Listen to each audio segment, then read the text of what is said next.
ရှင်းအောင်ရည်ကြည်မှုအငွေတက်တွေနဲ့မြူကိုတွေဝေနေတဲ့တောင်တန်းတွေရှိရာထိုင်းနိုင်ငံမြောက်ပိုင်းစီကို The Dream နဲ့အတူတူခီးထွက်ကြဆိုလားရှင်မေလ22ရက်နေ့မှာထွက်ခွာမယ်3ညအိတ်4ရက်ခီးစဉ်ဖြစ်တဲ့ချင်းမိုင်ချင်းရိုင်အပန်းဖြေခီးစဉ်လေးကတော့ခရီးသောဝါသနာပါသူတွေအတွက်အထူးစီစဉ်ထားတဲ့ခီးစဉ်တစ်ခုပါပဲရှင်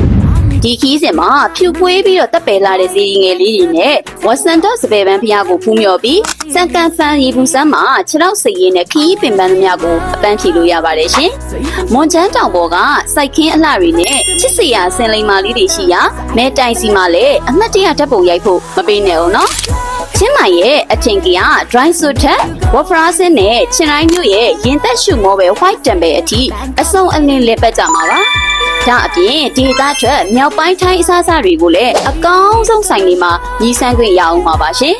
ဒီလိုပြည့်စုံလာတဲ့ခရီးစဉ်တစ်ခုလုံးအတွက်3ညတာတဲခိုခွေအစားအသောက်လေပတ်စရာဝင်ကြီးတွေနဲ့လေစိတ်အကျိုးဖို့အားလုံးအပါအဝင်တဦးကို USD $968သာကျတင်မှာဖြစ်ပါတယ်ရှင်